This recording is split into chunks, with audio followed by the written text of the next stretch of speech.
welcome back to the Wheelers Podcast. As you can see, we got AE. Dr. AE is back with us, ladies and gentlemen. Hell yeah, we back, man. Yeah, so tonight's show, Freedom Fighter Mindset with Dr. AE. Yeah, we live. So check it out. Um, I got some more things. I ain't want to work with no raggedy equipment tonight, so we brothers, so we figured out we gonna share the mic, right? Okay. For sure, for sure. We're gonna share the mic. We're gonna share the mic. But yeah, check it out. For real. For real. All seriousness. We it took us a while to get on the show because we had a wrestling match. And I won. I'm just joking, y'all. For real. We had some very good intricate points that we had to make, that we had to really just orchestrate to do the show. Push the door. They probably eavesdrop.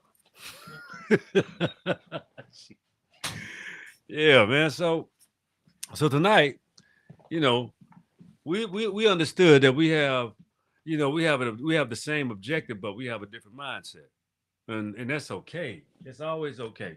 It's always okay to have a different mindset. It's always okay to, agree to disagree. Let me get my other light on in here. That's why we're looking crazy up. Oh Lord, bro, check this out. Boy, it got me looking crazy. Yeah, we got to get the lights on right. There we go. All right. My apologies. We had to get ourselves back in tune. All right, good to go. So check it out. We got some moments. We got some whip moments that we got to share. But these right now, uh, Dr. AE and I are going to be asking each other questions back and forth. That's how this about to be for us. So it's going to be fun. We're going to have a lot of fun. So anyway, your first question to me, sir. Oh, I thought you were going Yeah. for all. No, You were I coming in got there you. 'cause I got it. All right, and this is based off our conversation we We had gonna do earlier. because this is the Freedom Fighter Mindset show. You know what I'm saying? This is kind of Okay. how what we had to cook with because we was cooking. Okay, Yeah, we was cooking. so at what point, right, when we look at our lives, right, Sure. and we have to look at our lives in the first, because as my mama always said it best, first law of conservation is self-preservation. That's right. So there is an individualistic nature to everyone. But my question is, at what point does that individualism play secondary to what's better for the group as a whole? And how do we psychologically understand that there will come a time when that sacrifice is needed? Well, I would the way I see it, that people are not a monolith. We're not monoliths, even as melanated people, neither as non-melanated people. There's a there's this internal sort of subtle like created battle amongst humans and how we figure out ways to separate ourselves. So when we figure out how we separate ourselves, what do? Sometimes we have to, due to the fact that sometimes we don't make the rules. These are sometimes they are implementations that get out of control. And what are these implementations? I think they are lies, deceptions, deceit. And I think when human beings became conscious of being able to take advantage and have power over other beings, regardless of how you got the power, it was just considered power. And that's power versus force.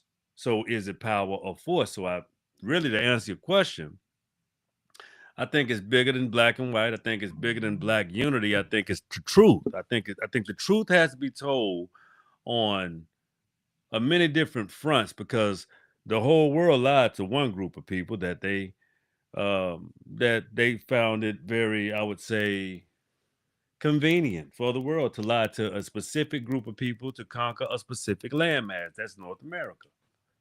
Now, the significance of this is these things that we find out. through people's discoveries. We have to rely on references and how many times people have said the same thing over and over again throughout centuries and eons. So when those things are parallel and they're pair up, and you have, geographical or anthropology, you have all this different evidence that identifies said people, because a lot of times in mainstream media or mainstream history, mainstream anything, it's a mainstream fucking lie. So that's to start it off. That's for me. No problem. Okay, and just for a little background for our audience, Yes, sir. that question was based on an earlier we had between um, that Brother. thin line, right, between individualists and the individualistic nature that everyone has versus having individualism as your core and as the core to your culture, right? And we know for a fact that white America, individualism is at the core of their culture. So the question was,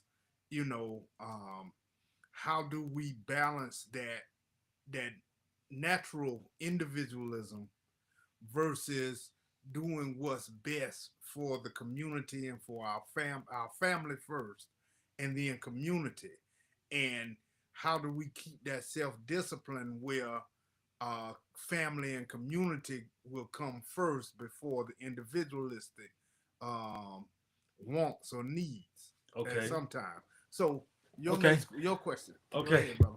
So I'm gonna make a statement, and I'm gonna make it a question as well.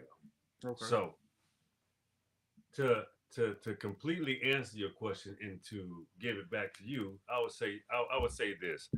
I would say everything has to start from a microcosm, a man and a woman that understands the respect between one another. That's a microcosm. So if you can have if you can have if we can get back to us having relationships worth the damn, marrying each other, having kids, and living in a community of understanding trade with each other, you would call it tribalism, but it also sets the tone of a of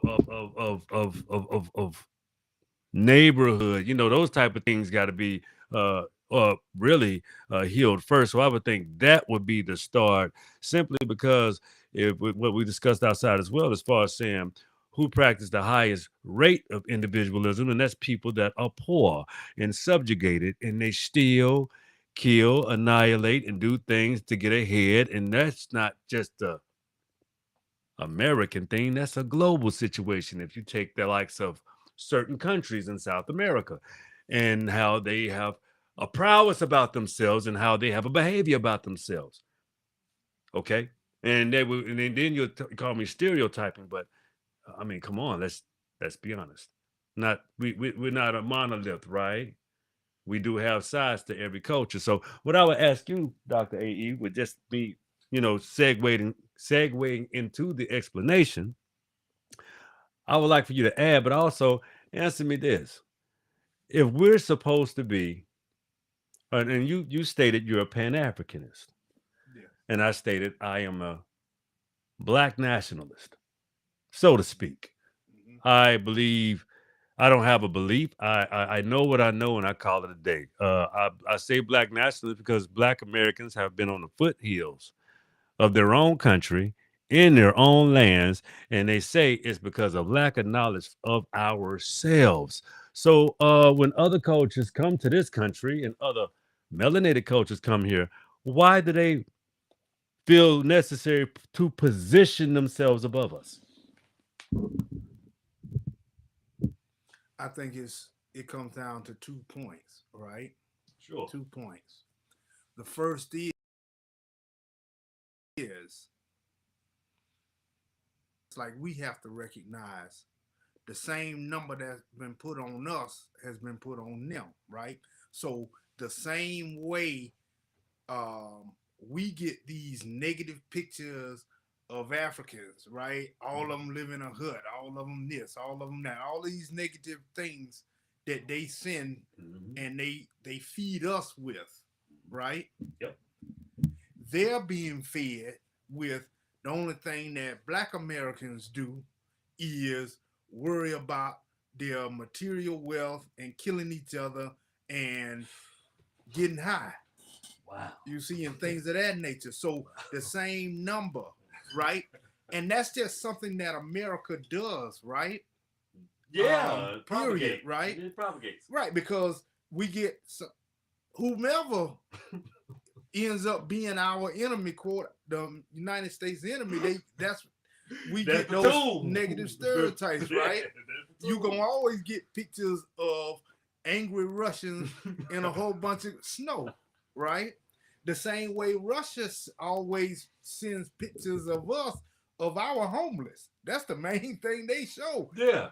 You They either do. one or the other. You real obese and lazy, or you homeless on a bench, right? And so we have to understand that the same number that's done on them that's done on us rather has been done to them. So the second thing then is Okay. it then is that whole root of where they don't want to be associated with that. You know, because they understand that the moment they get off that plane, everybody gonna see them as black. Mm-hmm. So now I don't want you to see me as somebody that's on drugs that don't care nothing but about some bling and this, You that, and the carry other. yourself. You You carry wanna yourself right. And so they in a very do astute and so they way. do all of these different things. Sure. And then the other thing is, and that's both here for black Americans and black abroad. people abroad. Yeah. Doesn't matter. South America, Caribbean, blacks in England, blacks on the continent of Africa, right? Mm-hmm. Some people simply do not wish to be black. That's a fact. They would wish to be anything That's else. a fact. Right? They Yeah. wish to be anything else but black. Mm-hmm. And so when you have those that have that idea, that's when you see the most extreme cases, right? Of them doing and saying anything they can to separate themselves, right? And like I said, it's all over. It's universal. It's black universal. Because I have heard some of the craziest things come from black conservatives. You know, black conservatives, I've heard, I'm not saying all black conservatives, but some of the most negative things about black people grotesque I've heard come from black conservatives. Some and I'm like, shit, so wait a minute, you not black now? You know, it calls you, wait, you don't even think you black now? You know, that kind of thing. But I've also heard it universal, right? I don't want to. I've heard. Of course you have. I have heard. I give you Puerto an example. Ricans, yeah, Puerto Ricans and Dominicans and Puerto Ricans, particularly Dominicans, same complexion as you. I'm black. I'm not black. I'm not black. What in the world? What do? Okay, well, go in that store and just walk around for a little while. Wait. And don't act like you picking up and buying something that you just walking around and wait a minute. See what happens. You know? Take your ass, bring your ass to the South and speak that lingo. Well, we already know. I'm talking about 5 years ago. 5 years ago, take your ass, bring your ass down here to the South and start talking crazy with your black, copper-colored, dark ass. You take your ass over there and then tell the police and say, I'm not black. I Indio. They're going to say, well, Mr. Black Ass, you're going to still get a squad car because you've been robbing and stealing and killing. You know what I'm saying? Well, whatever it is. And that's not stereotyping, but basically, let's be clear. People from autocratic countries have autocratic mentalities. That's what made coming to America so lustful for you when word got out how it really go down. And it got out internationally. And it's been out for a very long time. But see, the thing is, who hear this shit last? Black Americans. Oh, Lord, Black Americans be hearing everything last. In the international black community, we the last to hear all the shit. Now, why? Because they say, lead them out.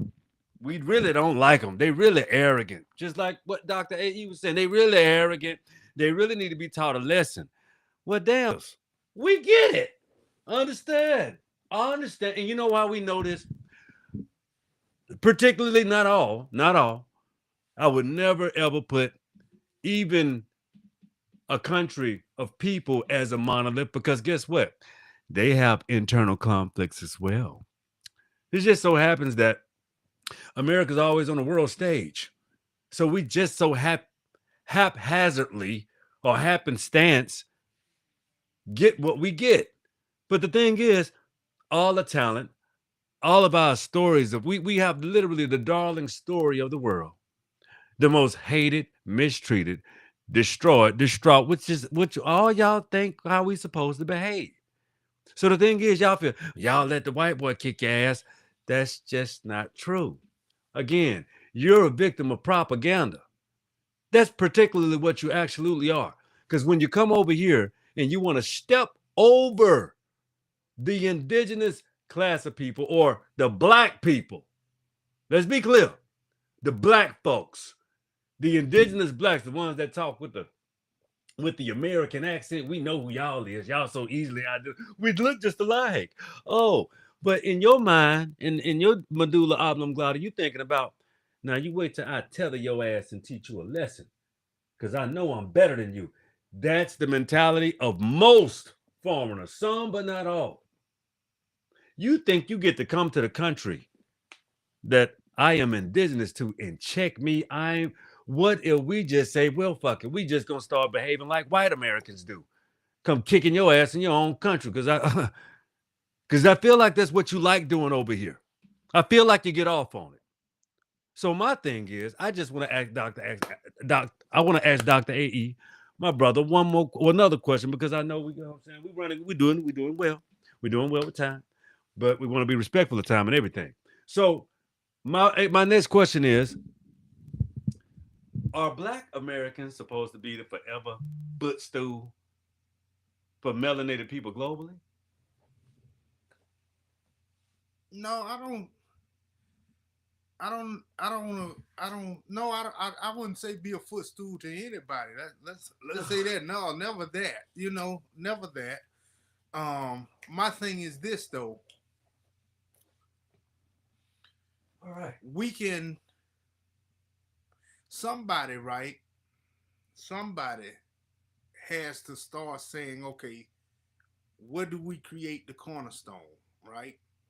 And I think, and we can go back. Let's go back to Garvey, right? Sure. Garvey created the cornerstone by saying, and I know you're not a Pan Africanist, but we're talking just about the ideology at this point, right? By saying we recognize the experiences that black people have globally, right? Yes. We understand the number that has been put on all of us, Oh yeah, right? for sure. That we all thieves. Mm. That I saw a video not too long ago, about a year ago now, a year and a half ago, about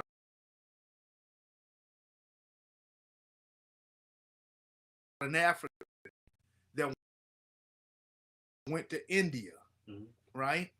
Yeah. And they just jumped on it to steal, accuse him of just all of the negative stereotypes. And the thing a black American will get if he walked into a store in Iowa. In Idaho. In his own Exactly. country. So that's the whole thing, right? That Garvey talked about, right? Understanding we have these same experiences, right? Sure. And that once we begin to accept the fact that we have these same experiences, we can then further discuss the differences that we have, right? But we discuss those differences in house. And then externally, we put on a common front because if you got off that plane in India and didn't say a word, they would start with the same foolishness. the same way that black from London, right, Okay. can come in, get off the plane, not say a word, right, Mhm. and they can walk into a store and they just might get followed too, right? Mhm. Even though their father or whomever, they just paid an astronomical amount for a ticket, visa, everything. They got everything down pat. They came to do some shopping and everything else. But what? You see, so Mhm. the thing is the ideology that we have to, if we want to elevate everybody's, if everybody wants to elevate their circumstances, right? The best way to do it is collectively. Okay. I just think that's a. See, in my mind, that's. I won't call it a pipe dream. I would call it. It's too far a stage ahead. I believe in intricacies and solving problems, uh, because those problems don't go away unless they're addressed, and people have to be accountable. I just think that's Right. simple. So we can't talk about white people being accountable, or Indian people being accountable, or Asian people being accountable. I just think accountability comes with what you do individually as a person, because you own your own mind. Nobody can do anything for you. So if we collectively had the same mindset, circled our wagons, treated each other globally with an immense amount of respect and honor and appreciation for one another, simply because that's using your higher level of morals and ethics. I believe in morals and ethics personally. Hold on. I'm not. Oh, let me finish. I just want to clarify. When you say we, who do you mean we? I Black mean, people in black general? Americans. Just black Americans, not black people from No, Trinidad. that I can't Just black control what they Americans. do. I can't control what blacks from Trinidad do. I can't control what blacks from Jamaica do. I can't control what nothing, no other black group do. If you agree with me, that's fine. But we can't agree unless you got the hatchet in your hand and a smile in the other. That means I don't trust you. So until we can get back to some trust, I'm not talking to you. I'm making a suggestion to you. But I'm damn sure not talking to you and browbeating you, telling you what you should do. I'm telling my people, black Americans, FBA, black American Indians, people that identify with the blood and sweat and tears of their ancestors here, we ain't going nowhere. But what we can do is treat each other better than ever, because now is the time. And for you others, tethers or other blacks that love us, I I advise you to do the same, but I can't tell you what to do. But that's how you follow suit. Because you always put us on the front stage, on the front page of global fuckery, is what you want to call it. Oh, we just the most fucked up non-culture having motherfuckers. When we run the culture, that's that bullshit I'm talking about. And you know who you is. You know the ones that know you're good, we good. But the ones that know you're not, we not. So So you can add. okay, so then That's just my. That's me. I can't speak for you, my brother. I can't. all right. So okay, my question then is, if black Americans, are you saying rather, if black Americans display more unity, then it would outwardly go out. Then that next step may be Pan Africanism if we deal with unity first amongst ourselves. That's what we have to Okay, do. and that's what I was saying as well. I think we're on the same page there in terms of internal struggles, right? Yes. That lack of unity, right? Lack of unity is our overall internal nemesis. That's it. From the outer blacks globally, all the way down to blacks in America, all the way down to blacks In the in Florida households, or in Georgia, or to to blacks in that households, in community, neighborhoods, to in that to that neighborhood, all project, the way down. That's all what the I'm way saying. down to the So, intricacies. Yes, sir. Yes, so sir. it starts, right? Mhm. Then it starts, as you said earlier, it starts individually, and it starts with that basic empathy that we have human for ourselves, elements right? for ourselves and people that look like us. Oh, okay. And so you're saying that, okay, well, here's my follow-up question then. Can we, without, because it'll come naturally if a person doesn't open their mouth, right? We can extend that to a black person who is possibly from Turks and Caicos, because we don't know until they open their mouth. All we know is that it's just another black person. That's what we always have, right? done. That's what we always have done. So period. And I would say and say this again. That, and I'm not cutting you out, my brother. No, go ahead, bro. That's what we have always done. But when you showed your ass, that's where we had to draw the line in the sand. That's where the line comes in and it ain't going nowhere. Not now. Not right now. We can't. It's impossible. The damage has been done. The damage has already been done. So we have to get some corrective action. And it's going to be a little harsh too, but here we are. Here the hell we are. So does all of the corrective action have to be harsh? No, not at all. Okay. Not at all. It's the harshness when it comes to calling you out and telling you a dirty bastard, you do evil deeds, shit like that. Hell yeah, that's gonna be harsh. When you do it, I'm calling that shit out. You a dirty bastard and you do evil deeds. Right. You perpetuate the situation when you throw rocks and you hide your hand. But you can't do that shit when you live in a glass house. You can't act like you got unity in your country, all a fucking strife. Isn't that the same parable when they say so many fucking Africans came over here from Africa, which is a goddamn lie, because it was so many black ass copper color people here? So the same Africans, the 20 or less something thousand that did come here, did the same fucking thing, perpetuated your bullshit and made sure that the slaves masters children had their universities built. So there you go with your same bullshit.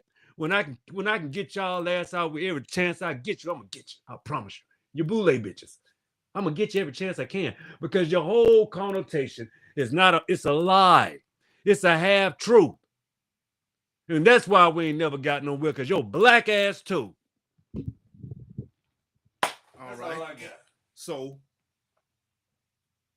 that goes back then to the conversation we had a few months ago, right? In that we got to understand that there's the two C's there, and that's the other part, right? That's the classism part. Because when you keep saying boule and this, that's the classism part. Yes, right? I mean that. But, and because at this point, he's just a prime example because he spoke on these things. So I'm just going to keep using him as a prime example today. Again, when we look, we saw that out of the three gentlemen, right, out of Booker T, W.E.B., and Garvey, right, most black people listen to Garvey, right? The problem was, right, Garvey couldn't get the bourgeoisie. They wouldn't give us. No, it was because his programs, right? Everything he called for, his program called for, and it caused for them to come down and roll their sleeves up and stand next to that poor black and roll sleeves up, and we work together. And to send, they were willing to give him money. They will do all types of other measures to support, but they simply were not willing, right, to go down and work side by side, hand in hand, right? And that's because classism is just a bigger threat to our unity as other things. And so we got, it's that individual that you were talking about, right? The individual responsibility in being a good human being. But those ideas, right, of classism, they permeate and they mess it up because people in classism have already lessen some of their human dignity because they place themselves above someone. Oh, And yes. so those are the issues that internally, if you want to start with Black Americans, fine. We say Black Americans start with it internally, that's fine. But I don't give a damn who started. classism, right? Yeah. Classism is something that we're going to have to deal with Damn right. because it is at the core of this country, Absolutely. right? It is the core of this country. Um, It's called the and Gilded Age. not just racism, right? But classism has a lot too, right? And all different things are based on it, right? Um, if you wealthy enough, you don't have to go down to the police station and turn yourself in. No. You can simply call your lawyer and your lawyer set it all up and you walk down there and you get your arraignment and you out of there. You see, and those are the things that show, that there are two different Americas that we talked about earlier, right? Mm-hmm. And so those are the things that we have to deal with internally, right? Because no matter what they say, I've seen that individualism, at its worst at every level, right? Just like we have the brothers that are fighting on the street corner outside the store. We got the brothers and sisters that are fighting in corporate America because they feel like they should be the only black person on that the only floor, one on the or floor. they should be the next black VP, or they should be the this. So, and I've seen it in education. Yeah. I've seen it at university. I need to be the dean as well. And it's that whole idea. I've even had a colleague and a former student, sisters, another sister tell them, "You're not gonna get this job. I'm not giving you this job. I'm not gonna hire you because you're not gonna take my job." Okay. So what does that mean? That means that you already feel. You see what I'm saying? Let It's me all of those add. internal I wanna struggles add. we I got wanna to add. deal with. I want to add to that, Judge, because I got to bring out a couple of more in the Mhm. intricacies of those actual those things right there. Okay, now check this out. Okay. Do you see the PTSD, the post traumatic slave syndrome, and I want to be the first, I want to be this, I want to be that, I want to be. You're a fucking child that want a present and a gift and an award. You just like you the same motherfucker that was in the factory that want to go watch. You finally got your gold watch. You happy now? It don't soothe shit in your rotten ass soul. Cause you're soulless. You know the shit you're teaching ain't right. It ain't true. It gives you what Dr. A was talking about. Your classism. Your status. You want status that goddamn bad. You a lot for it. You're just as fucked up as anybody as a European. At least they own. You act like you don't have no peace because you don't know yourself. You're conflicted and you're fucked off. That's the truth. You don't feel good about the money that you have sometimes because you feel like you got to cut off your family because everybody gonna come asking you for some goddamn money. That's your ass because you don't have a solution for them. You rather rid yourself of them. Then you start talking just like a white person. Then I can't stand the niggas. I wish I wasn't related to them. I hate them so much. Oh my God. That's you. That's the shit you do. Uh-huh. So everybody wants to be a fucking rich superstar with all of this class and pizzazz. But guess what you get? Guess what you miss out on after all of that? You buy your stinking ass self. Don't nobody like you. You know why? Because you shown people time and time again you don't give a fuck about them. That rugged individualism. So when you can't, when you don't have the heart, when you don't have the heart and soul for a person that just you like erasing your empathy and sympathy. See, the thing is, you rather look down instead of have a solution. Because if you had a solution, that same little polar child like I was will bust your ass in anything they'll do, and you know it. And they'll make you look like what you actually is, a mediocre piece of shit that lie. Uh-huh. Next. Go ahead, hey, you got the rest of it. until I come back. But you can clean up what the fuck I was talking about. I got a little angry. Remember, we can't be mad. We got to get motivated. Got to get motivated. But hey, solutions, man. Solutions are solutions. Well, the core solution is finding your self-worth in other things. In your right? humanity. Finding you. Not only in your humanity. You. But it translates into your work. Right? Your skill sets. So that's the thing, right? And that's what I was saying. It actually, they think it doesn't, but it actually permeates that class, right? Yes. It permeates that. Because if that sister, the same way the brothers on the corner and our people in the project keep rushing after all of these material things because they're finding they're finding their self-worth in these materialistic things instead of their self-worth in accomplishing things. The same way, it's the same way though. If that sister knew she was doing her job on her thing, on top of things, and still accomplishing things that she wanted to do in her profession, she would not see that young sister as a threat at all. No, she won't. It wouldn't matter about how well you do, because I'm gonna do this. I'm gonna bring this. I've already brought 5 projects, successful projects that have gone, throughout the whole country. That's been implemented throughout the country. I'm gonna do some more that I want to do, so I don't feel threatened with you, right? But she doesn't, right? She hasn't put her self-worth in the work. She's put her self-worth in that title, in that position, and now it's that money that she needs, right? And you can't threaten that. The same way that brother on the corner then put his self-worth in that gold chain, them rims. So I'll rob you to get it. It doesn't matter. It's all about my self-worth. Same thing with that woman in that office. That's right. It's all about my self-worth. And that, again, is all coming back to that rugged individualism.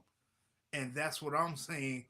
Those are the things that we have to look at internally first, right? Yourself, self-examine. You. Self-examination. And then put it to others. Our basic, people ask me, where do we start with unity, right? With Black unity.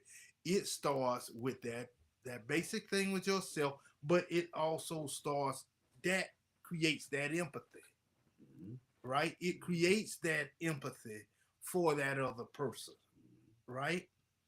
It creates that that ability to see, even if they are doing and accomplishing certain things, it creates that I'm not going to dislike you, I'm going to get like you. That's right. You see? But if you're not placing any value on your accomplishments, you're only placing the value on the small materialistic things that you get from it, or that salary that comes, entitled that comes of it, or a trinket, you're gonna keep scrambling. You're gonna always be on the defense. So let me add to that. So basically, what we're discussing is, I would say, is selling your damn soul, and that's something that ain't for sale, and it's something you ain't even. It's something that you can't sell either. But when you do, you think about how bad of a fucked up situation you in then. When you sold something that don't belong to you, that's all we really saying. It's like you have choices to better yourself for yourself in life. That way, people can see the light in you, and therefore you have the light to give. But you can't do it from pulling outside shit in. You have to do it from the inside out. That's what I always tell you on the show. That's what I always tell you. I hope you hear me. I hope my mic got, but that's what I always tell you on this show. I tell you about you inside out, not outside in. It don't work that fucking way. What you're doing is you invite in a lot of chaos, and you fight like hell trying to get all that shit out you. That ain't living. No, that's existing. That's existing. Fighting to get all that hell out you when all you got to do is breathe and embrace the beautiful shit around you. Whether you live in the hood, whether you live anywhere, all you got to do is drop your guns and stop being fucking petty. And that shit go away overnight. That's your brother. He ain't never fucked with you. And the shit that he did ain't that serious. If it's over a girl, she's the problem. because her mama didn't raise her right. And if she out here having sex and doing all of these destructive things before her time, guess what she's gonna get? A rude goddamn awakening when that little yelling motherfucker she don't want. See, it's all consequences. You just don't understand the reason why women grow up faster than men in these situations because that little holler motherfucker grow them up. Your dumb ass keep on running until you go to jail or the military or you got enough sense to get yourself in a situation. But that shit has to stop. It's all regressive thinking. You're not doing nothing but destroying yourself on purpose. It's fucking ridiculous. And it's sad and sickening. So the sooner you start appreciating you from your true core self, fuck everybody else. Start with that first. Understanding and loving you. Because when you do that, you will naturally grow love from an organic place with people that will put themselves in a position to love you. You just have to recognize that that shit all on you too. Hey, you got anything else there? No, I think you put it there. It you just can't stop at that individualism. It does start individualist, but you just can't stop because then you don't get that empathy. You don't get that human personal development. And I'll leave it at that because, like I told you, brother, I'm short today. I gotta hit the road today. Yo, check it out, y'all. That I hope y'all enjoyed the show tonight. I appreciate you for tuning in. I might be back later. It's a little early for me, but I got to walk my brother out. And always remember, share with me, y'all, because you know what it is. Favorite part of the show. The wheel is yours. Hey, check out Dr. AE on his site. Go and plug real quick before we get up out of here. ProfAEDixon.com. Please, by all means, support Seminole Project, blackseminole.com. Like, share the knowledge. Check out the WillIsPodcast.com, the website. I got some merch for you. You want to buy? It's all nice stuff. I put my time and effort. My wife and designed it. She done put all that stuff out there and done right and everything. She's amazing. So you know. Oh yeah, I got to put the book on. I got to put the book. The books. Hold on. We got y'all go to Amazon. Y'all go to Amazon and get Dr. AE books. Let me plug real quick. Oh yes, sir, right here. Oh man, what this? All right. You can plug real quick. Hey, here we go. Can't go just yet. Hey, this should be in every childhood home, every black home, every home that is that loves and understands and appreciate what this timeline is about the first black underground railroad. You understand? So check it out. Get that education. Understand who my brother is real quick. Understand who he is. Get his story. He's a bad man. And then we go and check out Florida's Negro Wars. Anyway, okay, that's it for tonight. We love y'all. So one love, peoples. Peace. All right. All right, get that quick plug. Address in there. It's late. I should be able to scoot right on.